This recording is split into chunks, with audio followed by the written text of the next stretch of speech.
Hello hi రాబోయే లోక్సభ ఎన్నికల్లో భువనగిరి లోక్సభ నియోజకవర్గం నుండి కాంగ్రెస్ పార్టీ నుంచి ఆస్పిరెంట్ గా నిలుస్తున్న చల్లా తేజ గారు is with me on my channel ప్రేమాది జర్నలిస్ట్.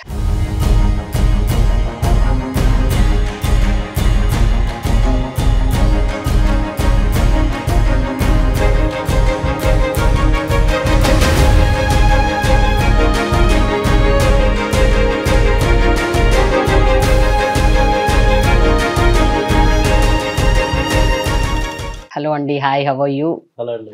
ఏంటండి ఇప్పుడు రాబోయే ఎన్నికల్లో మీకే టికెట్ ఇస్తారని వింటున్నాను నేను కాంగ్రెస్ పార్టీ నుంచి. అది ఎంతవరకు నిజం అని మీరు అనుకుంటున్నారు? అందరూ అలాగే అంటున్నారు. ఇంకా నా వరకు రాలేదు. ఓకే, నా వరకు వచ్చిన రోజు ఖచ్చితంగా మీకు ఫస్ట్ ఫోన్ చేసి చెప్తాను. అంతేనా? ఓకే. బట్ భువనగిరి లోక్సభ నియోజకవర్గం అన్నది ఇట్స్ అ వెరీ ప్రెస్టీజియస్ నియోజకవర్గం. అంటే ఆ నియోజకవర్గం నుండి గతం నుంచి చూస్తే కూడా ఈవెన్ 2-3 దశాబ్దాల నుంచి కూడా చూస్తే ఉద్దండ పిండాలందరూ ఆ నియోజకవర్గం నుంచి పోటీ చేసి గెలిచిన వాళ్ళు ఉన్నారు. అది కాంగ్రెస్ పార్టీ అవ్వచ్చు, తెలుగుదేశం అవ్వచ్చు, బీఆర్ఎస్ అవ్వచ్చు, అది ఏ పార్టీ అయినా సరే అక్కడి నుంచి పోటీ చేసిన వాళ్ళకి ఒక ఒక ఆనరు, ఒక ప్రెస్టీజు, ఒక పేరు, ఒక బ్రాండ్, ఒక ఇమేజ్ అలా క్రియేట్ అవుతూ వచ్చాయి. కోమటిరెడ్డి బ్రదర్స్ మీరు చూశారు. మీకు అది ఎలాంటి బ్రాండ్ ఇమేజ్ మీకు భువనగిరి నియోజకవర్గం ఇస్తుందని మీరు అనుకుంటున్నారు? నాకు ఖచ్చితంగా నేను ఒక స్టాంప్ క్రియేట్ చేస్తాను. ఎందుకు అంటే కనుక కోమటిరెడ్డి బ్రదర్స్ ఎవరైతే ఉన్నారో వాళ్ళు భువనగిరికి చాలా చేస్తున్నారు. అక్కడ పోటీ చేసిన వాళ్ళు, విన్ అయిన వాళ్ళు డెవలప్ అవుతారు, ఎక్కడికో వెళ్తారు, శిఖరాలకి వెళ్తారు అని చెప్పని ఏం లేదు. వాళ్ళు చేసిన దాన్ని బట్టే ప్రజలు ఆదరిస్తారు. ఇప్పుడు అందరూ ప్రజలు కూడా చాలా ఎడ్యుకేటెడ్ అయిపోయారు. వాళ్ళకి ఏవైతే కనుక డెవలప్మెంట్స్ కానీ ఇంకా వాళ్ళకి ఏమైనా మంచి చేకూర్చాలి కానీ చేస్తేనే వాళ్ళు ఆదరించడం జరుగుతుంది. అలాగే కోమటిరెడ్డి బ్రదర్స్కి చాలా ఆదరణ లభించింది కాబట్టి ఈరోజు వాళ్ళు స్టేట్ లీడర్స్, స్టేట్ సీనియర్స్, ఇప్పుడు నేషనల్ వైడ్ లీడర్స్ కింద నిలిచారు. బట్ మీరు చెప్పండి, అసలు చల్లా తేజ అంటే ఎవరండి? ఎందుకంటే ఈ మధ్య కాలంలో బాగా మీ పేరు వినిపిస్తుంది. బట్ ఒక 3-4 ఏళ్ల క్రితం చాలా మందికి తెలియదు. బట్ మీరు రాజకీయాల్లోకి, యాక్టివ్ పాలిటిక్స్లోకి వచ్చి 10 ఏళ్ళు అవుతుందని నేను విన్నాను. ఆల్మోస్ట్ 2013 నుంచి you are actively involved in political field. మరి చల్లా తేజ గారి పేరు అంతకు ముందు ఎందుకు అంతగా వినిపించలేదు? మంచి అన్నది ఇప్పుడు లేట్గానే వినిపిస్తుంది. అంతేనా? మీరు చెడు అంటే కనుక విత్ ఇన్ సెకండ్స్లో స్ప్రెడ్ అయిపోతుంది. మీకే తెలుసు, మీ మీడియా వాళ్ళకి ఇంకా బాగా తెలుసు. కొంచెం లేట్గా అవ్వడానికి ఇంకా టైం పట్టింది మొత్తం. ఇప్పుడు గత 3 ఇయర్స్గా అందరికీ తెలిసి వస్తుంది ఎవరు మంచి చేశారు, ఎవరు చెడు చేశారు అని చెప్పాలి. మొన్న ఎలక్షన్స్కి కూడా బీఆర్ఎస్కి చాలా సపోర్ట్ చేసుకుంటూనే వచ్చారు, సపోర్ట్ చేశారు. ఇంకా ప్రజలు వెక్స్ అయిపోయి ఇంకా లాస్ట్ 3 ఇయర్స్గా కాంగ్రెస్ సపోర్ట్ చేయడం జరిగింది. ఆ సపోర్ట్ చేస్తూ ఇంకా కాంగ్రెస్ లీడర్స్ కూడా వాళ్ళు చేసే మంచి, వాళ్ళు ఏం చేయబోతున్నారా లేదా అని చెప్పని ఒక అనాలిసిస్ చేసుకొని అందరినీ గుర్తించడం జరుగుతుంది. బట్ మీ పొలిటికల్ కెరియర్ గురించి చెప్పండి తేజ గారు. అసలు when did it start actually? అంటే మీ మైండ్లో ఈ పాలిటిక్స్ బగ్ అన్నది అసలు ఎప్పుడు మొదలైంది? ఏ సంవత్సరంలో మొదలైంది?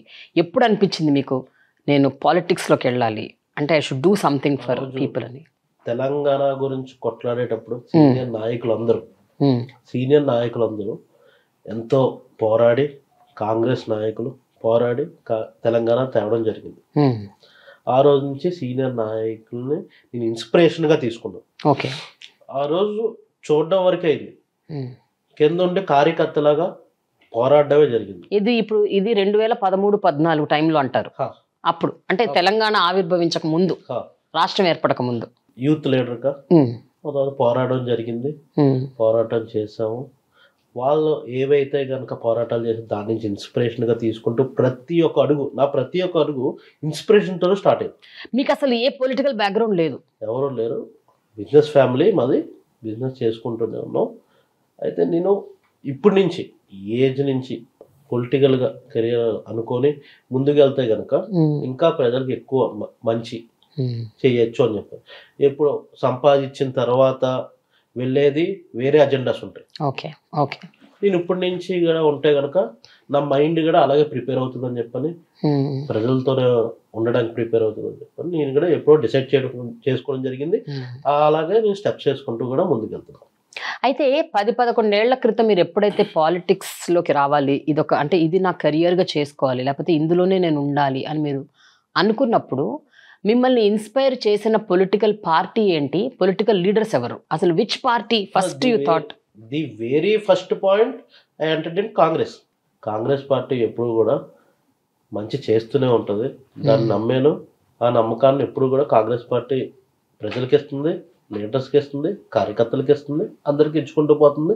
ఇంకా రోజు రోజుకి కాంగ్రెస్ పార్టీ ప్రణాళిక, మేనిఫెస్టో ఇన్స్పిరేషన్గానే ఉంటుంది తప్ప ఏ రోజు ఇలాగే ఉన్నది, ఇలాగే కంటిన్యూ అవుతున్నారు, ఎప్పటి నుంచో చూస్తున్నావు అని చెప్పనే విధంగా లేదు. మరి అలాంటి ఒక కాంగ్రెస్ పార్టీని తెలంగాణ ప్రజలు 2 సార్లు వాళ్ళని కాదనుకున్నారు. 2014లో, 2019లో. అంటే ఇప్పుడు వచ్చింది అధికారంలోకి. బట్ 10 ఏళ్లుగా కాంగ్రెస్ పార్టీ దూరం ఉంది. సో మరి దీన్ని ఏమంటారు? దీన్ని ఏ విధంగా అర్థం చేసుకుంటారు మీరు? ప్రజలు ఫస్ట్ ఛాన్స్ ఎవరికి ఇచ్చారంటే కనుక మన స్టేట్ పార్టీకి ఇద్దాం. ఆ రోజు టీఆర్ఎస్, ఈరోజు బీఆర్ఎస్, స్టేట్ పార్టీకి ఇద్దాం అని చెప్పనుకో. ఎందుకు అంటే కనుక మాతోనే ప్రజల్లో కలిసిపోయి పనిచేస్తారు అని చెప్పని ఒక ఉద్దేశం ప్రజల్లో కలిగింది కాబట్టి, ఉన్నది కాబట్టి వాళ్ళకి ఛాన్స్ ఇద్దాం అని చెప్పని అనుకున్నారు. అలాగే పదవుల్ని వాళ్ళకి కట్టపెట్టారు. వాళ్ళు ఎన్ని పదవులే వాళ్ళు చేపడుతూ స్కీమ్స్ అని చెప్పని, స్కామ్స్ అని చేస్తూనే ఉన్నారు తప్ప ప్రజలకు చేసిందంటూ ఏం లేదు. మీరు చూసే ఉండొచ్చు, కాంగ్రెస్ ప్రభుత్వం ఏ రోజైతే ఏర్పడిందో ఇప్పటికీ 2 నెలలు అయింది. 2 నెలల్లో అంతా ప్రజాపాలనే. ప్రతి ఒక్క ఎమ్మెల్యే వాళ్ళు ప్రజలతోనే ఉంటున్నారు.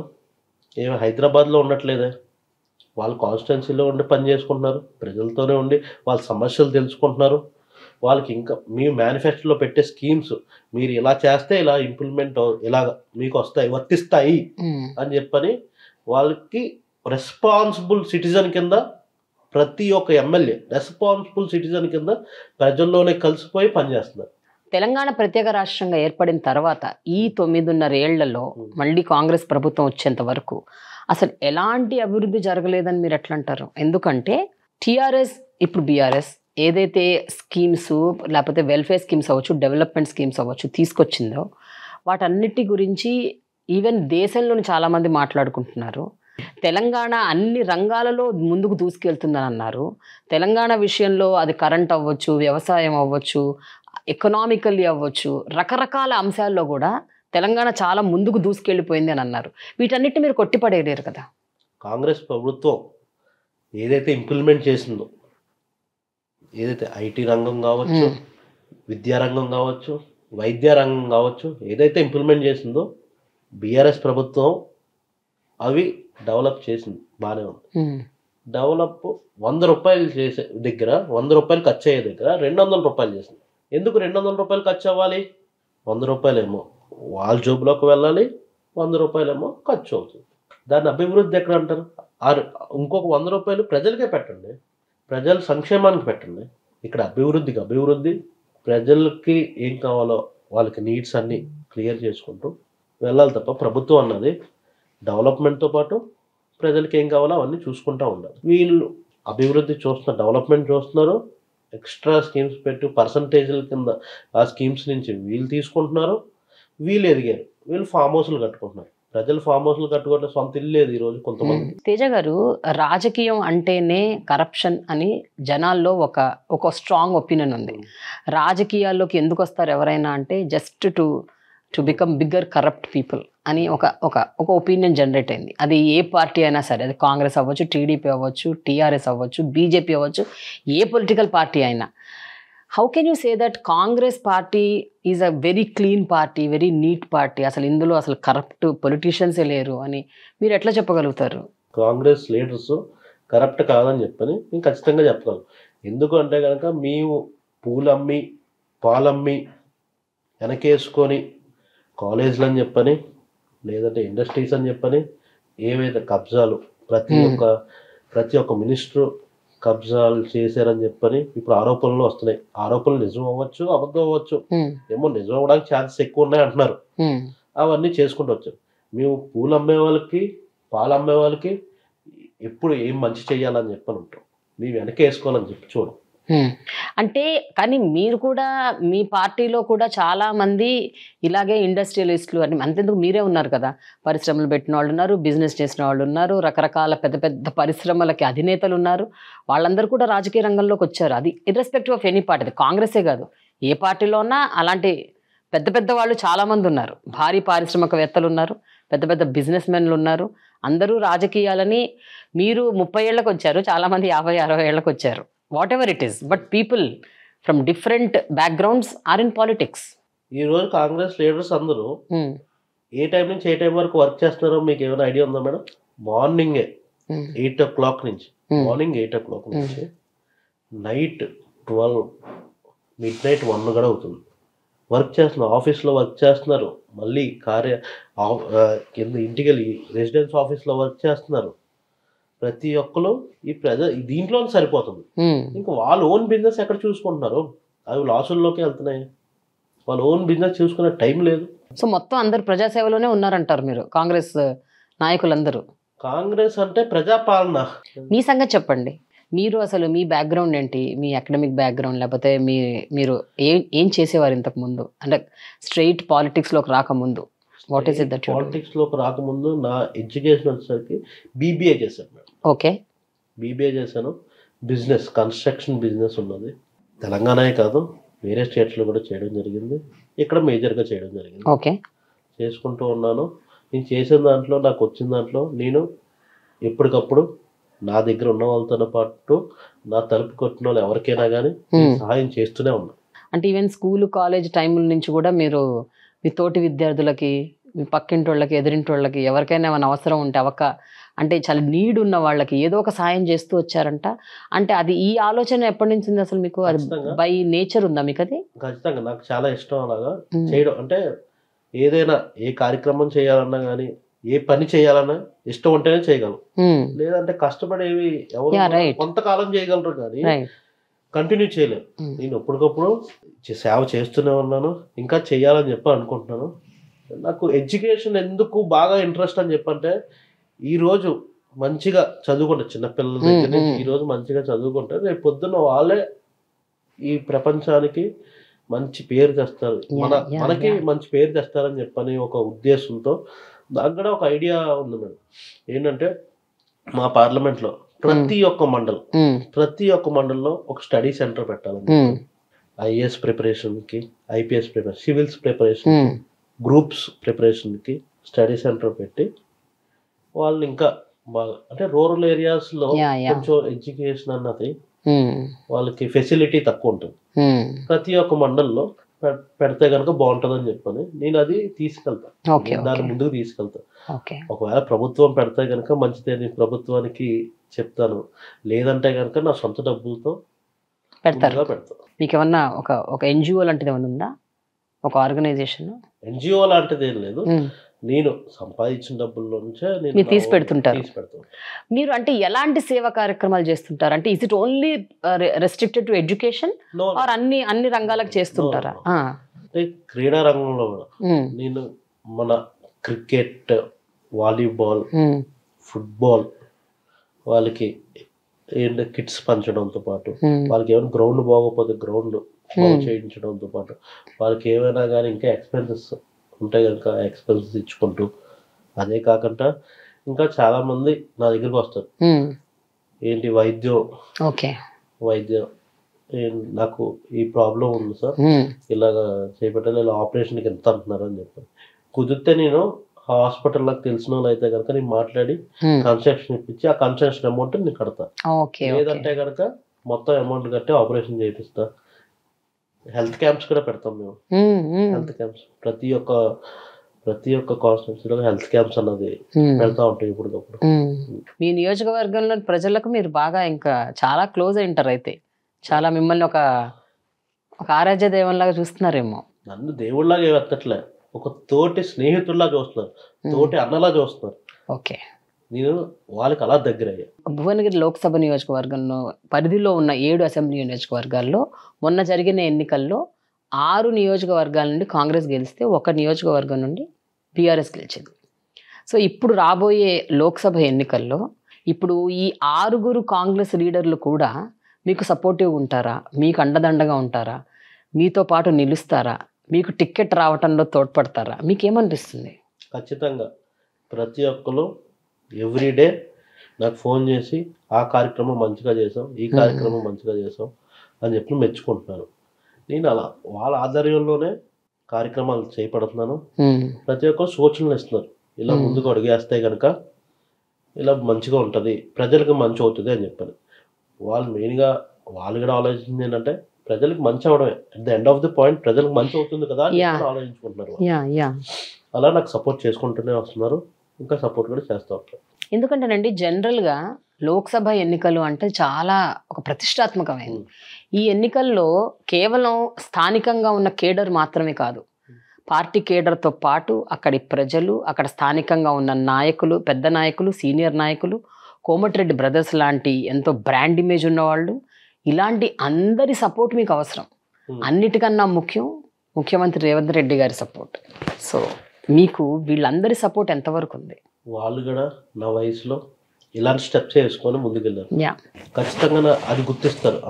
పలానప్పుడు నేను కూడా ఇలాగే చేసున్నాను కదా, ఇలాగే ప్రజల్లో కలిసి ఉన్నాను కదా, కాబట్టే కదా ఇలా వచ్చాను అని చెప్పాను.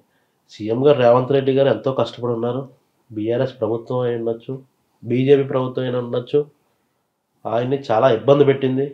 ఆయన పడుకుండగా నైట్ టైం ఇంటిలోకి వచ్చి పోలీసుల్ని పంపించి చట్ట వ్యతిరేకం అయినా కానీ ఇంట్లోకి వచ్చి అరెస్ట్ చేసుకొని తీసుకెళ్ళింది. ఆయన కూతురు పెళ్ళికి ఆయన ఒకరోజు 1 డే బెయిల్ తీసుకొని వచ్చి ఆ దృష్టికి ఎవరికి రాకూడదు. అంత కష్టపడిన వ్యక్తికి కష్టం ఏంటో తెలిసిన వ్యక్తికి గుర్తించడం కూడా వస్తుంది. ఖచ్చితంగా రేవంత్ రెడ్డి గారు నన్ను గుర్తిస్తారు అనుకుంటున్నాను. అలాగే కోమటిరెడ్డి వెంకటరెడ్డి గారు, ఆయన సపోర్ట్ ఖచ్చితంగా ఉంటుంది. ఎందుకంటే కనుక ఆయన స్వభావం ఎలాంటిదంటే కనుక ఆ రోజున మంత్రి పదవి వదులుకున్నారు. దేని గురించి? ప్రజల గురించి. వాళ్ళ ఇంట్లో ఒక విషాదం జరిగింది, కొడుకు చనిపోయి. అంత బాధలో కూడా ప్రజల గురించే పోరాడారు. ఫౌండేషన్, వాళ్ళ కొడుకు పేరు మీద ఫౌండేషన్ పెట్టారు. ఫౌండేషన్ పెట్టి ఎన్నో కార్యక్రమాలు చేపడుతున్నారు. 1, 2 కాదు, ఆయన సంపాదించినంతా ఇంకా కార్యక్రమాలకే, సేవా కార్యక్రమాలకే పెడుతూ ఆయన సేవ చేస్తూనే ఉన్నారు. అలాగే ప్రతి ఒక్క కార్యకర్తని ఆయన కొడుకులాగే చూస్తున్నారు. అలాగే ఆయన సపోర్ట్ కూడా నాకు ఖచ్చితంగా ఉన్నదని చెప్పని నేను అనుకుంటున్నాను. భువనగిరి ప్రజలకి అంటే మీరు ఇప్పుడు అనుకుందాం, మీకు టికెట్ ఇచ్చారని అనుకుందాం, మీరు ఏ ఎజెండాతో ముందుకెళ్తారు, మీ స్ట్రాటజీ ఏంటి, అలాగే వాళ్ళ దగ్గరికి మీరు ఎలాంటి వాగ్దానాలతో వెళ్తారు, అక్కడ ప్రజలకి మీరు ఏం చేద్దాం అనుకుంటున్నారు, మీ మేనిఫెస్టో ఏంటి? భువనగిరికి చేయాల్సింది చాలా ఉంది. ఇంతకుముందు ఎంపీల కింద ఉన్న కోమటిరెడ్డి బ్రదర్స్ చాలా వరకు చేసి ఉన్నారు. రోడ్స్ వేయడం కానీ, కనెక్టివిటీ పెంచడం కానీ. అదే కాకుండా మిగతావి చేసున్నారు. కొంతవరకు ఏంటంటే ప్రతి ఒక్క కార్యక్రమానికి బీఆర్ఎస్ ప్రభుత్వం అడ్డుకుంటూనే వచ్చింది. ఆ అడ్డుకున్న కార్యక్రమాలు ఏవైతే చేయపట్లేదో అవి నేను ఖచ్చితంగా చేపడతాను. వైద్య రంగంలో హాస్పిటల్, ఎయిమ్స్ అన్నది అక్కడ మంచిగా పెద్ద ఎత్తున తీసుకొస్తా. దాని తర్వాత క్రీడారంగం, ఒక స్టేడియం తీసుకొస్తా అక్కడికి. ఓకే, స్టేడియం ఖచ్చితంగా తీసుకొస్తా. టూరిజం, భువనగిరి పార్లమెంట్లో టూరిజం స్పాట్స్ చాలా ఉన్నాయి. అవన్నీ డెవలప్ చేస్తే భువనగిరికి రెవెన్యూ, అదే రెవెన్యూ. ఈరోజు టూరిజం అన్నది చాలా పెద్ద ఎత్తున ఉన్నది, మీకు తెలిసిందే. అది డెవలప్ చేసుకుంటూ ఉంటాం. ఇంకా విద్యారంగం నాకు ఇష్టమైన రంగం, మీకు ఇందాకే చెప్పున్నాను. అలాగా ప్రతి దాంట్లో కూడా ఈ మెయిన్గా ఈ నాలుగు వాటిల్లో నేను ముందంజలో ఉండి, ఇదే కాకుండా నేను ప్రజల్లో ఉండి పనిచేస్తాను, వాళ్ళకి అందుబాటులో ఉండి పనిచేస్తాను. తెలంగాణలో అధికారంలోకి వచ్చిన కాంగ్రెస్ పార్టీ ఈ 2 నెలల్లో ఏం చేసింది అంటే మీరు ఏం చెప్తారు? ఎందుకంటే ఇంకొక నెలలో మనకి ఎలక్షన్స్ ఉన్నాయి, లోక్సభ ఎలక్షన్స్ ఉన్నాయి. ఈ లోక్సభ ఎలక్షన్స్ అన్నవి ఇప్పుడు చాలా ఇంపార్టెంట్. బికాజ్ ఈ 3 నెలల మీ పనితీరుని చూసే లోక్సభలో కాంగ్రెస్ పార్టీ భవితవ్యం ఎంతో కొంత ఆధారపడి ఉంటుంది. ఓడిపోయిన బీఆర్ఎస్ పార్టీ ఇంకా నిబిడీకృత ఉత్సాహంతో ముందుకెళ్తారు. వాళ్ళు ఈజీగా ఊరుకోరు. అంటే ఈ ఓటమిని వాళ్ళు అంత ఈజీగా తీసుకోరు, వాళ్ళ స్ట్రాటజీలు వాళ్ళకు ఉంటాయి.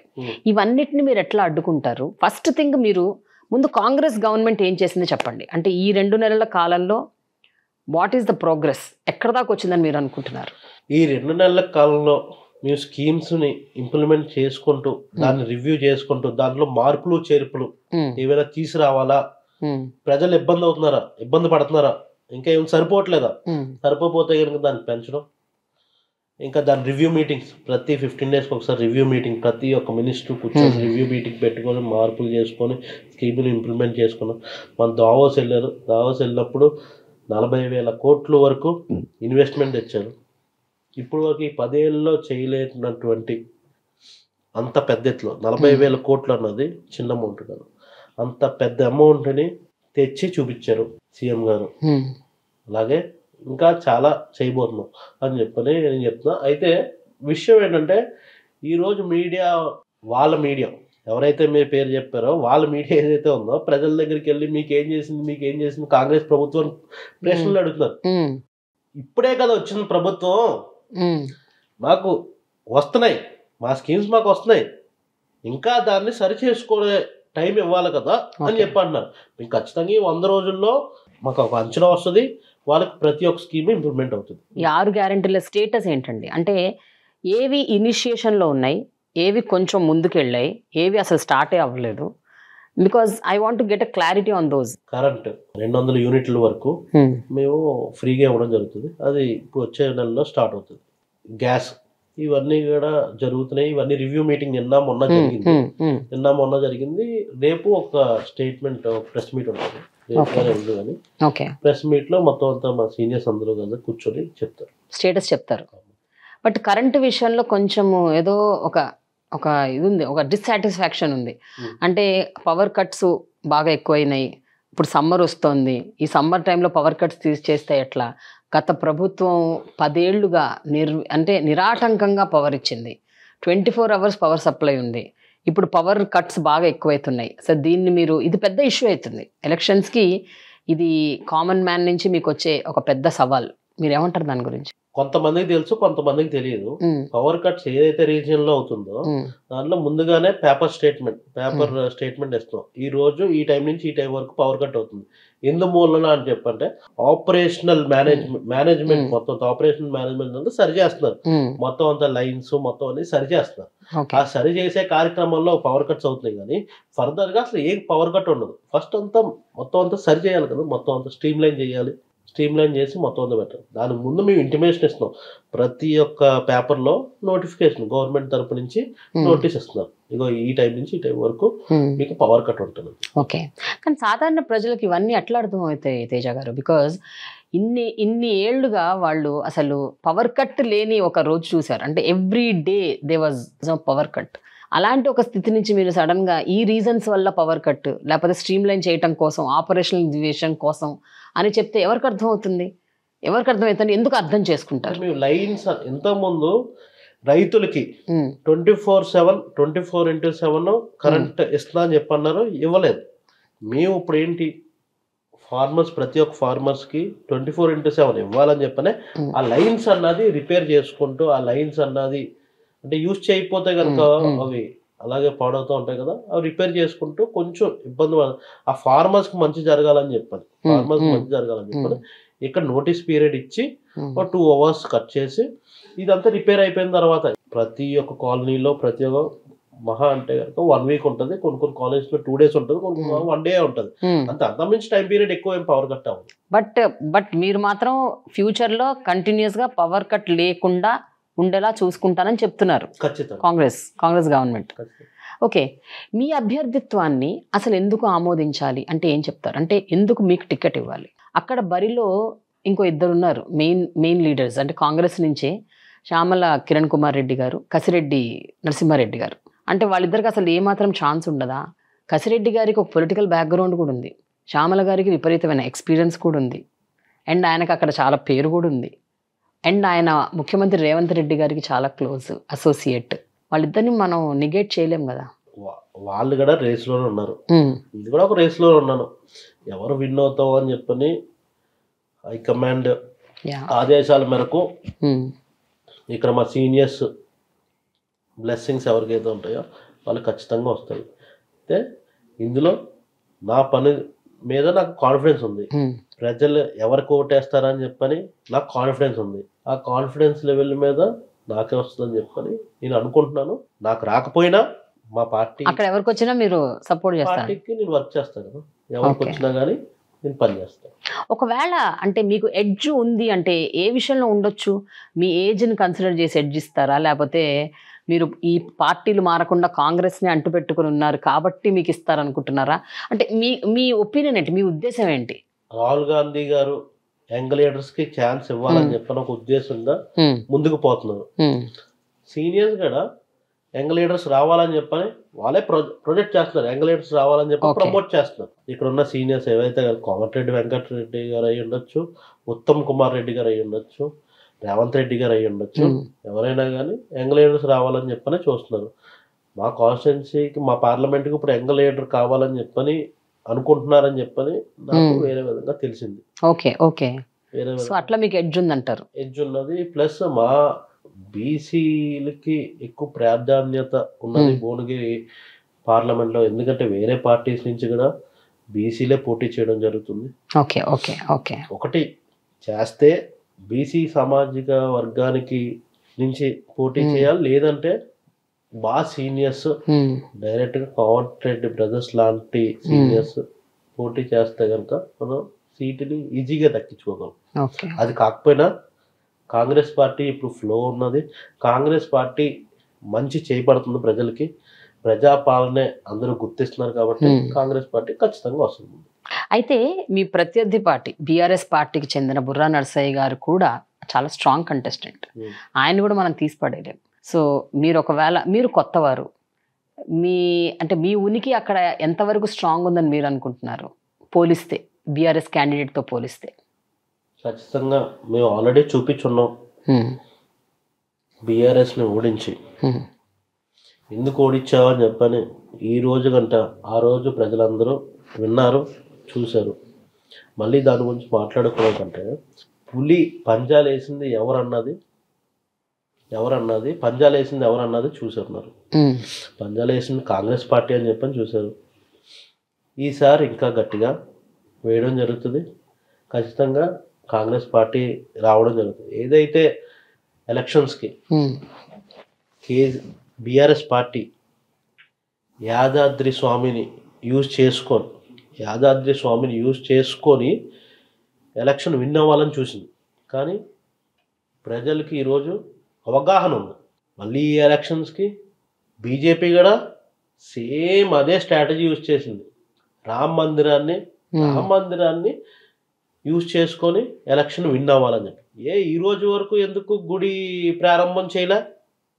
ఇదే పనులు ఇంకా ఫాస్ట్గా చేసుకొని 2 ఏళ్ళు 3 ఏళ్ళు క్రితమే చేయొచ్చు కదా.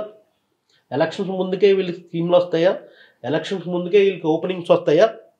అది కరెక్ట్ కాదు కదా. ప్రజలు అందరూ మారారు కాబట్టి ఖచ్చితంగా కాంగ్రెస్ని గుర్తిస్తున్నారు, కాంగ్రెస్కి ఓటేస్తారు. అంటే బీజేపీ పార్టీ అయి ఉండొచ్చు, బీఆర్ఎస్ పార్టీ అయి ఉండొచ్చు, ఏదో ఒక దాన్ని యూజ్ చేసుకొని ఎలక్షన్ విన్ అవ్వాలని చూస్తాం. ఏదో ఒక దాన్ని యూజ్ చేసుకొని అది ఉపయోగం ఎవరికో అని చెప్పని అర్థం కాని స్టేజ్లో ప్రజలు ఏమీ లేరని చెప్పి అనుకుంటున్నాం. ప్రజల కొరకే మంచి చేయపడుతున్నారు. ఓకే, దానికంటే ఎక్కువ కాంగ్రెస్ చేయపడుతుంది. అయితే ప్రజల్ని నాశనం చేసింది, ప్రజల ఇంట్లో వెలుగు ఆపింది బీఆర్ఎస్ ప్రభుత్వం ఎక్కడైతే కనుక పైన బీజేపీ ప్రభుత్వం. తెలంగాణలో అటు బీఆర్ఎస్ కానీ ఇటు బీజేపీ కానీ ఎట్టి పరిస్థితుల్లో ఒక ఆస్కారమే లేదంటారు. ఏ విధంగాను? కాంగ్రెస్ పార్టీకి పార్లమెంట్ ఎలక్షన్స్కి 12 సీట్లు ఖచ్చితంగా వస్తే ఇంకా ఎక్కువ రావడానికే మేము కృషి చేస్తాం. మీ ప్రధాన ప్రత్యర్థి ఎవరు అంటే ఏం చెప్తారు ఈసారి ఎన్నికల్లో, లోక్సభ ఎన్నికల్లో? బీజేపీయా లేకపోతే బీఆర్ఎస్? ఖచ్చితంగా బీజేపీ ఉంటుంది. బీఆర్ఎస్ ఉండదా?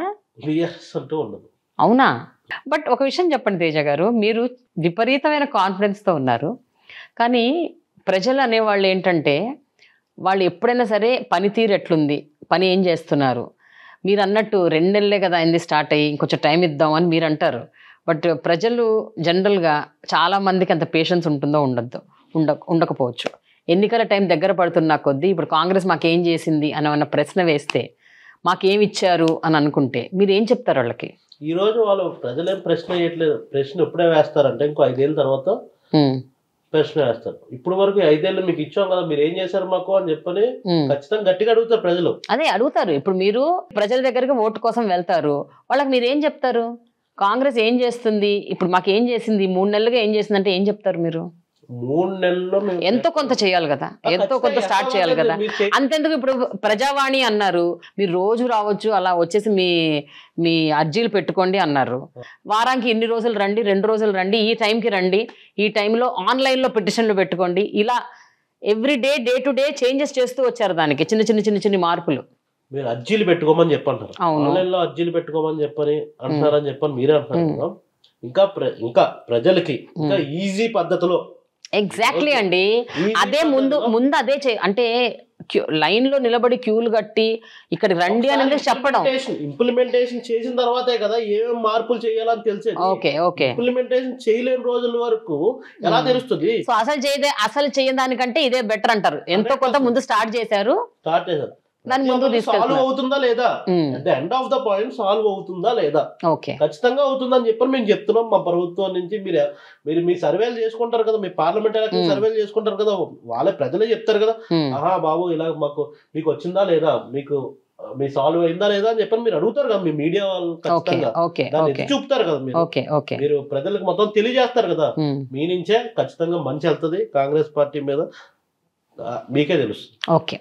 ముఖ్యమంత్రి రేవంత్ రెడ్డి గారి పాలన ఇప్పటి వరకు ఎలా ఉంది అంటే ఏం చెప్తారు మీరు? చాలా మంచిగా ఉంది. బీఆర్ఎస్ ప్రభుత్వం కంట కేసీఆర్ కంట మంచిగా ఉంది. వీళ్ళు ఎప్పటికప్పుడు ఇంగ్లీష్ రాలేదని చెప్పారంటున్నారు. ఆయన ఇంగ్లీష్లో అక్కడ మాట్లాడున్నారు, అక్కడ 40,000 కోట్లు తెచ్చున్నారు. అయితే కేటీఆర్కి రాదే తెలుగు స్పష్టంగా, కేటీఆర్ రాదా తెలుగు ఖచ్చితంగా 100% స్పష్టంగా ఎక్కడ మాట్లాడుతాం. ఫ్యామిలీ ఎట్లా ఉంటుందంటే పట్టుకుంటే తల లేదంటే కాలు. ఆ రోజున ఎలక్షన్ క్యాంపెయిన్ వచ్చేసరికి కేటీఆర్ గారు కింద కూర్చుంటారు. దాని ముందు ప్రభుత్వం నడిపేటప్పుడు ఎలా ఉంటుందంటే ఆయన పైన సోఫాలో కూర్చుంటారు, మిగతా అందరూ నించొని ఉంటారు. ఎలక్షన్ టైం వచ్చేసరికి మీరు పైన కూర్చుండమ్మా, నేను కింద కూర్చుంటాను, కింద కూర్చొని అంటే ఇంప్రెసివ్ పాలిటిక్స్, అంటే ఆ టైంకి ఇంప్రెస్ చేసేద్దాం అని చెప్పి. కాకపోతే ఈరోజు ప్రజలందరూ మార్పు చెందారు. రేవంత్ రెడ్డి గారు ఆయన ప్రోటోకాల్ని, ఆయన క్యాన్వీని మీరే చూశారు, తగ్గించుకొని ప్రజల్లో నుంచే వెళ్తున్నారు. అలా చాలా మార్పులు చేర్పులు తెచ్చారు. ఎలక్షన్స్ దగ్గర పడుతున్న కొద్దీ ఏంటి అంటే జనాల కంటే కూడా నాయకుల్లో ఒక కైండ్ ఆఫ్ ఆదుర్ద మొదలవుతుంది. అది ఏ పార్టీ అన్నా అవ్వనివ్వండి. ఎస్పెషలీ ఇప్పుడు ఏంటంటే మీది ఒక ప్రోగ్రెస్ రిపోర్ట్ లాగా ఉంటుంది. మీరు అన్నారు ఓకే 3 months టైం కదా, ఇంకా చాలా టైం పడుతుంది, ఇంకొంచెం ఇంప్లిమెంట్ చేయడానికి, ఈ 6 గ్యారంటీలను ఇంప్లిమెంట్ చేయడానికి ఇంకొంచెం టైం పడుతుంది, we will surely do it అని చెప్తున్నారు. ఇప్పుడు ప్రజల దగ్గరికి మీరు వెళ్ళేటప్పుడు, మీ భువనగిరి నియోజకవర్గం అనుకోండి, ప్రజల దగ్గరికి మీరు వెళ్ళేటప్పుడు వాళ్ళు మిమ్మల్ని ఈ ప్రశ్న వేస్తే మీరు వాళ్ళకి ఏ సమాధానం చెప్తారు? అయితే నేను ఇక్కడ టైం పడుతుందని చెప్పట్లే, నేనేం చెప్తున్నాను, మేము ఇంప్లిమెంట్ చేస్తున్నాం, ఈ 100 రోజుల్లో ఖచ్చితంగా మేము ఇంప్లిమెంట్ చేసేస్తాం. చేసిన తర్వాత దాన్ని ఏవైనా కానీ 100% చాలా మంచిగా ఇంప్లిమెంట్ చేస్తాం. ఏమైనా కొన్ని మార్పులు చేర్పులు, అంటే ఎగ్జాంపుల్ ఎలా అంటే కనుక ఈరోజు మహిళలు అందరూ బస్సుల్లో ఫ్రీగా ప్రయాణం చేస్తున్నారు. ఫ్రీగా ప్రయాణం చేసిన కార్యక్రమంలో బస్సులు తక్కువైనాయి. ఈరోజు ప్రభుత్వం ఏం చేసిందంటే బస్సులు పెంచడానికి, బస్సులు ఆర్డర్స్ అన్ని బస్సులు ఇంకా కొనడానికి ఇంకా చేసింది. అక్కడ మ్యానుఫ్యాక్చరింగ్ అవుతున్నాయి, వచ్చి ఇంకా బస్సులు పెరుగుతాయి, అప్పుడు ఇంకా ఫ్రీగా ప్రయాణించచ్చు. అలా మార్పులు ఇంకా అప్డేట్ చేస్తాం తప్ప మేము ఇంప్లిమెంట్ చేయడానికి టైం పడుతుంది, మమ్మల్ని చూడాలని చెప్పండి. మేము ఇంప్లిమెంట్ చేసిన దాంట్లో ఇంకా మెరుగుపరచడానికి మేము చూసుకుంటూ ఉంటాం. మీకు కర్ణాటక నుంచి కూడా విపరీతమైన సపోర్ట్ ఉందని మాకు తెలుస్తుంది. ఎందుకంటే మొన్న కర్ణాటక ఎలక్షన్స్లో మీరు చాలా యాక్టివ్ రోల్ ప్లే చేశారు. అక్కడికి వెళ్ళారు, అక్కడ మీరు క్యాంపెయినింగ్ చేశారు, అక్కడ డికే శివకుమార్తో మీకు మంచి అసోసియేషన్ బాండింగ్ అవన్నీ ఉన్నాయి. సో అది కూడా ఏమన్నా హెల్ప్ అవుతుందా మీ అభ్యర్థిత్వం అంటే ఆమోదపరిచే విధంలో? ఆ విషయంలో మీకు డికే శివకుమార్ గారి సపోర్ట్ ఎంతవరకు ఉంటుంది అండ్ ఆయన సపోర్ట్ ఎంతవరకు మీకు హెల్ప్ అవుతుంది? అందరు సపోర్ట్ ఉంటుంది. డికే శివకుమార్ గారిని ఇన్స్పిరేషన్గా తీసుకొని నేను చాలా కార్యక్రమాలు చేపట్టాను. ఇక్కడ రేవంత్ రెడ్డి గారిని ఇన్స్పిరేషన్గా తీసుకున్నాను. మెయిన్గా ఇక్కడ కోమటిరెడ్డి వెంకటరెడ్డి గారిని ఇన్స్పిరేషన్గా తీసుకోవడం జరిగింది. ఉత్తమ్ కుమార్ రెడ్డి గారిని ఇన్స్పిరేషన్గా తీసుకోవడం జరిగింది. జానారెడ్డి గారిని. ఎంతమంది పేరుని ఎందుకు చెప్తున్నా అంటే కనుక ప్రతి ఒక్కరు హిస్టరీ ఉన్నది. ప్రతి ఒక్క లిస్ట్ ఒక్కొక్కరు 5-5 సార్లు ఎమ్మెల్యే అయ్యారు కంటిన్యూస్గా. ఎందుకు అయి ఉన్నారు? దానికంటే ఎక్కువ సార్లు అయ్యారు. ఎందుకు అయి ఉన్నారు? ప్రజలకి వాళ్ళ అందరు సీనియర్ లీడర్స్ అందరికీ తెలుసు ప్రజలకి ఏం కావాలి, మనం ఏం ఇవ్వాలి. ఓకే, హార్ట్ఫుల్గా పనిచేసేవాళ్ళు. అందుకే లేట్గా మాకు ప్రభుత్వం వచ్చింది. 10 ఏళ్ళు అయింది, 10 ఏళ్ళ తర్వాత వచ్చింది. మేమందరం హార్ట్ఫుల్గా పనిచేసేవాళ్ళం. కాబట్టి నేను నా వర్క్ అంతా వాళ్ళందరూ గుర్తించారు, ఇంకా గుర్తిస్తారు, ఇంకా సపోర్ట్ చేస్తూనే ఉంటారు. సపోర్ట్ ఖచ్చితంగా బహిరంగంగా చేస్తారు. ఓకే, మీరు ఇన్నేళ్లుగా కాంగ్రెస్ పార్టీని అంటిపెట్టుకుని ఉంటూ కాంగ్రెస్ పార్టీ ఒక కేడర్ని నమ్ముకుంటూ ఒక కార్యకర్తలాగా పనిచేశారని చెప్తున్నారు కదా, అంటే అంత ఇష్టం ఈ పార్టీ అని చెప్పారు. 2024 ఎలక్షన్స్లో మిర్యాలగూడ అసెంబ్లీ నియోజకవర్గం నుంచి పోటీ చేద్దామని కూడా అనుకున్నారు, కానీ మీకు టికెట్ రాలేదు. మరి ఇంతగా పనిచేసిన మీకు టికెట్ ఎందుకు ఇవ్వలేదు అప్పుడు మిర్యాలగూడ నియోజకవర్గం నుండి? ఏ రోజైనా సేవా కార్యక్రమాలు చేస్తున్నాను కానీ పాలిటిక్స్ అలా నడపాలి, ఎలా మేనేజ్ చేయాలి అని చెప్పని నేను నడపలేదు. సేవ చేసే విషయంలో నాకు 100కి 100 అవుట్ ఆఫ్ వేశారు. పాలిటిక్స్ వాళ్ళని మేనేజ్ ఇలా చేయాలి, వాళ్ళు అలా మేనేజ్ చేసే విధంగా దాంట్లో 60%. ఇంకోటి ఏంటంటే దీన్ని యంగ్ కాగడంతో నన్ను ఏం చెప్పారంటే, నీలాంటి వ్యక్తులు పార్లమెంట్ లాంటి దాంట్లో స్థానంలో ఉంటే కనుక మంచిది, ఇక్కడ సీనియర్ లీడర్స్ ఉంటే చాలా మంచిది అని చెప్పన్నారు. అయితే నాకు రాలేనందుకు నేనేమి బాధపడలేదు. ఎందుకంటే నాకు ఏం చెప్పినా, నా సీనియర్స్ ఏం చెప్పినా కానీ నేను ఒకటి ఏం చెప్పా, వాళ్ళ దగ్గర నుంచే ఇన్స్పిరేషన్ గా తీసుకుంటాను అని చెప్పాను. వాళ్ళకి తెలుసు నాకు అన్యాయం చేయరని చెప్పాను. ఈ రోజు కాకపోతే రేపు ఇస్తారని చెప్పాను. ఆ రోజు అనుకున్నాను. ఏ రోజు అయితే కనుక ఏ రోజు ఇచ్చినా కానీ నేను అప్పటి వరకు నా పని అయితే నేను ఆపుకోను కదా, నా పని నేను చేసుకుంటూ నా సేవా కార్యక్రమాలు నేను చేసుకుంటూనే ముందుకెళ్తా ఉన్నాను.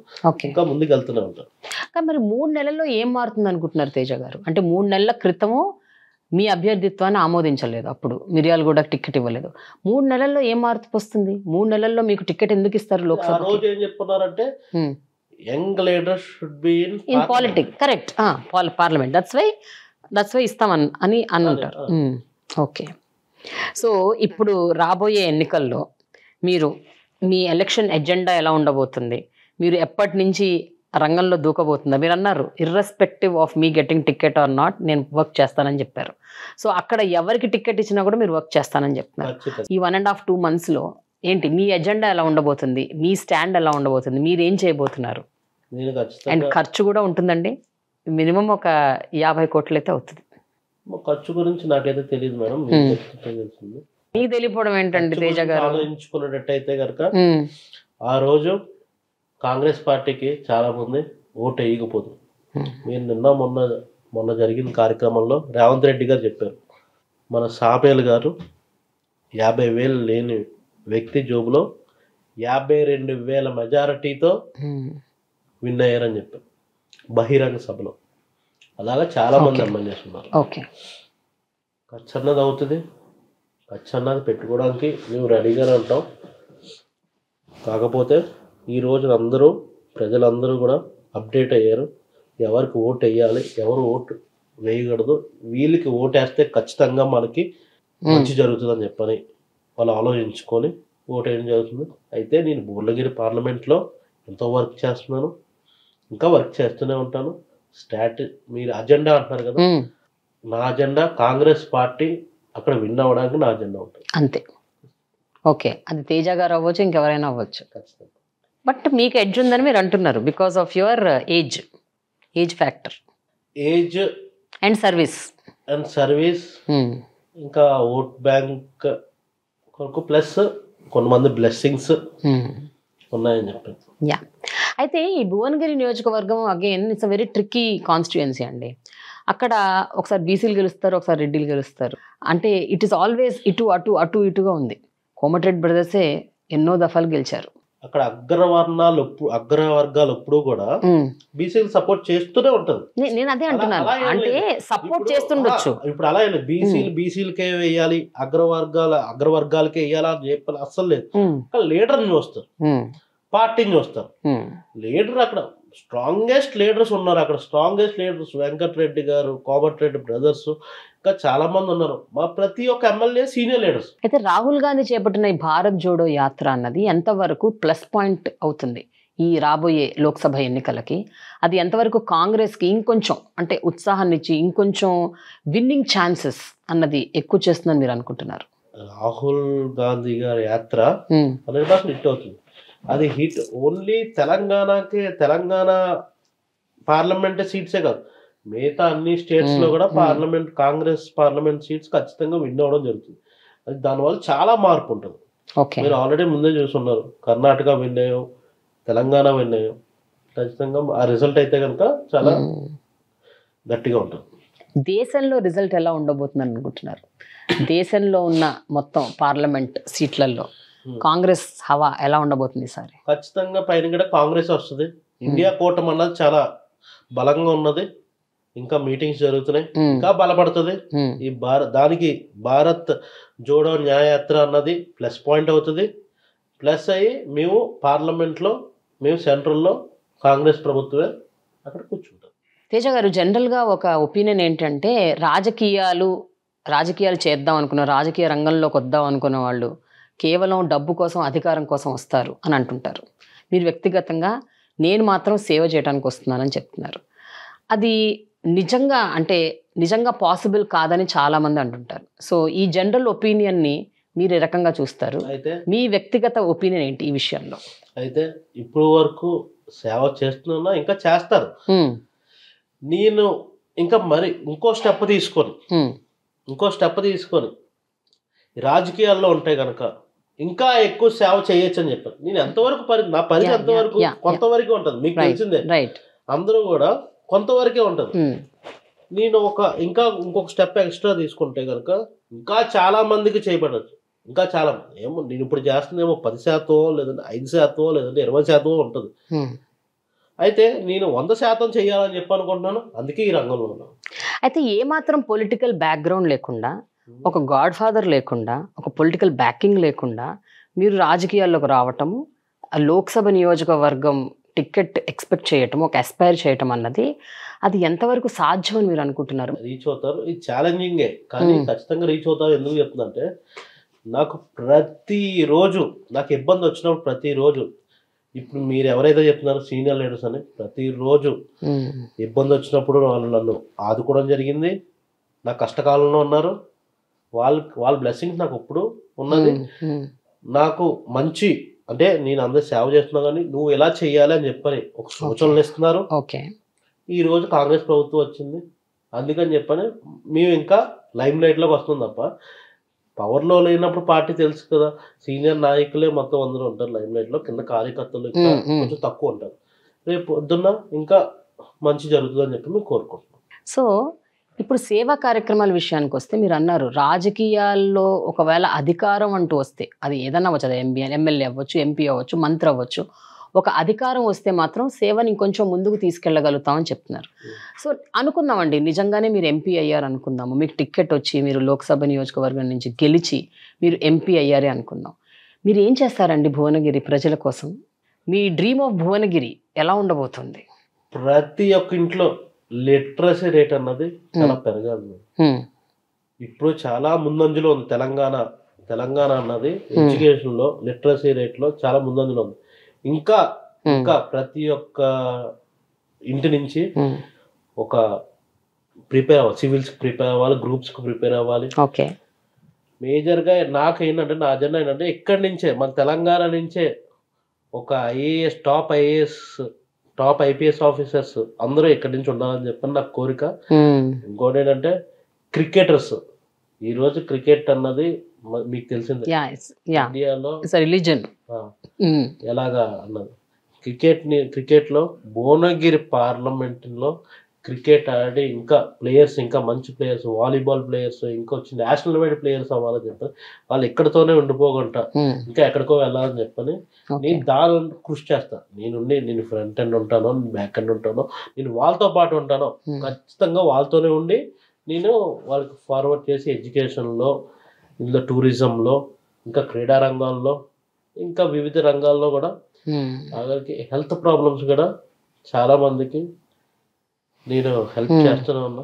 ఆ రోజు కూడా హెల్ప్ చేస్తా. ఈ రోజు హెల్త్ అన్నది చాలా ఇంపార్టెంట్ మేడం ప్రతి ఒక్క ఫ్యామిలీకి. ఈ రోజు మనం చూస్తున్నాం హెల్త్ ఎవరికైనా ఇష్యూ వస్తే కనుక ఇప్పుడు మెయిన్ ఫ్యామిలీ హెడ్కి వచ్చినా కానీ, ఫ్యామిలీ ఇంట్లో ఉన్న లేడీస్కి వచ్చినా కానీ చాలా ప్రాబ్లం. మొత్తం ఫ్యామిలీ సఫర్ అవుతుంది. అవును, వెరీ ట్రూ. ఒకరికి వచ్చిన అదన్నా చాలా మీరు మెరుగుపరిచి, కోవిడ్ లో కూడా చాలా చేశారు కదా, కోవిడ్ టైంలో. అవును, చాలా మందికి హెల్ప్ చేస్తున్నాను. అయితే చాలా ఆరోగ్య రంగంలో కూడా ఇంకా ట్రీట్మెంట్ మెరుగుపరిచి ఇంకా సీనియర్ డాక్టర్స్ అన్నది భువనగిరిలోనే ఉండాలని చెప్పని నేను కోరుకుంటున్నాను. అదే రకంగా ప్రణాళిక చేసి అక్కడ హాస్పిటల్స్, పెద్ద పెద్ద హాస్పిటల్, గవర్నమెంట్ హాస్పిటల్స్, ఎయిమ్స్ అన్న లాంటి రంగాలు అక్కడ రావాలని చెప్పని నేను దాని గురించి కృషి చేసి అక్కడ తీసుకొచ్చి పెడతాను. ఇంకా యువతను కూడా ప్రోత్సహించి, ఇప్పుడు చదువుకుంటున్నారు, జాబ్స్ రావాలి కదా, మేము ఇప్పుడు నెక్స్ట్ జాబ్ క్యాలెండర్ కూడా మేము ఇంప్లిమెంట్ చేస్తున్నాం. ప్రభుత్వం అన్నది, కాంగ్రెస్ ప్రభుత్వం అన్నది జాబ్ క్యాలెండర్ కూడా ఇప్పుడు నెక్స్ట్ ఇంప్లిమెంట్. అలాగే భువనగిరి నుంచి కూడా చాలా పెద్ద ఎత్తున జాబ్స్ అన్నది చేకూర్చుకోవాలని చెప్పని నేను కోరుకుంటున్నాను. దానికి ఏవైతే ఎంపవర్ చేయడానికి దానికి నేను తోడుగా ఉంటాను. మరి మీ వ్యాపారం సంగతి ఏంటి? ఇప్పుడు మీరు కన్స్ట్రక్షన్ రంగంలో ఉన్నారు, కొన్నేళ్లుగా మీరు వ్యాపారం చేస్తున్నారు. మీరు ఇంత యాక్టివ్గా పాలిటిక్స్లోకి వెళ్ళి ఒక పెద్ద నియోజకవర్గాన్ని మీరు హ్యాండిల్ చేయాలి, చూడాలి, అక్కడ ప్రజలతో రెగ్యులర్గా మమేకం అయిపోయి వాళ్ళతో పాటు ఉండాలి. ఇది ఒక పెద్ద బాధ్యత. మరి మీ వ్యాపారాన్ని ఏం చేయబోతున్నారు? దాన్ని చూసుకోవడానికి ఇంకెవరైనా ఉన్నారా ఏంటి? ఖచ్చితంగా ఉన్నారు, మా ఫ్యామిలీ నుంచే ఉన్నారు. అయితే మరి నాకు వాళ్ళందరూ నా వెల్విషర్సే. మొత్తం అందరూ కూడా నాకు సహాయంగా వాళ్ళ బిజినెస్ అన్నది చూసుకుంటూ, నేను ఈ పని మీద ఇంకా పూర్తిగా 100% దీని మీద దృష్టి పెట్టి దీని మీద చేస్తున్నాను. అంటే సినీ రంగంలోకి నేను వెళ్ళాలి అని ఎవరన్నా అనుకుంటే, వాళ్ళకి ఒకవేళ ఫిల్మ్ బ్యాక్గ్రౌండ్ లేకపోతే, అమ్మో వద్దు, డేంజరు, చాలా కష్టము, నువ్వు హ్యాండిల్ చేయలేవు, వెళ్ళొద్దు అని ఆపేస్తారు. అలాగే రాజకీయ రంగం కూడా, అందులోకి నేను వెళ్దాము అని అనుకున్న వాళ్ళని ఫ్యామిలీ ప్రోత్సహించదు. ఎందుకు, ఇది చాలా కష్టమైన ఫీల్డ్, ఛాలెంజింగ్ ఫీల్డ్, నువ్వు హ్యాండిల్ చేయలేవు, వెళ్ళొద్దు అని ఆపేస్తుంటారు. మీకు ఎప్పుడైనా అలాంటి పరిస్థితి మీకు తారసపడింది అంటే, మీరు ఎదుర్కొన్నారా అలాంటి పరిస్థితులు? ఫ్యామిలీ నుంచి మీకు వ్యతిరేకత? వాళ్ళకి ఇంకా ముందుండి నన్ను నడిపిస్తారు. మా ఫ్యామిలీ మెంబర్స్ ముందుండి నడిపిస్తారు, మొత్తం అందరూ ముందు నడిపిస్తారు. ఇంకొకటి ఏంటంటే మేడం, ఆ రోజు బలగం మూవీ చూసాం, అందరూ ఎలాంటి యాక్టర్స్, న్యూ కామర్స్, వాళ్ళందరూ ఎలా హిట్ అయ్యారు. అలాగే రాజకీయ రంగంలో కూడా టాలెంట్ అంటే ఎలా అంటే, నేనేమంటానంటే అక్కడ ఫిలిమ్స్లో టాలెంట్ ఉండాలి, ఇక్కడ చిత్తశుద్ధి ఉండాలి. అది ఉంటే ఖచ్చితంగా మనం నిలబడగలం, ఖచ్చితంగా ముందుకెళ్తాం మనం. ఫైనల్లీ మీ ఆవిడ ఏమంటుంది చెప్పండి? Your wife is happy that you are into politics, you want to be in politics, ఏమంటున్నారు? ఫుల్ సపోర్ట్ చేసుకుంటూ. ఏం చేస్తారండి మీ వైఫ్? నా వైఫ్ డాక్టర్. మరి తనకి ఓకేనా? మీరు ఫుల్ స్వింగ్లో రాజకీయాల్లో ఇట్లా రాత్రి పగలు కష్టపడి పనిచేసి ప్రజల మధ్యలో తిరుగుతూ, you can't spare time for her, you can't be at home, ఎక్కువ టైం స్పెండ్ చేయడానికి అవ్వదు. నా వైఫ్ ఒకటే అంటారండి, ఏమంటారంటే కనుక, నేను హాస్పిటల్లో సేవ చేస్తున్నాను, నువ్వు బయట సేవ చేస్తున్నావు, ఏదైనా సేవే కదా. Okay, thank you so much Teja గారు, thank you so much. Wish you good luck. మీకు టికెట్ రావాలని నేను కూడా కోరుకుంటున్నాను. ఖచ్చితంగా కాంగ్రెస్ పార్టీ నుంచి మీకు టికెట్ రావాలి, మీరు అక్కడ థంపింగ్ మెజారిటీతో గెలవాలి అని మనస్ఫూర్తిగా కోరుకుంటున్నాను.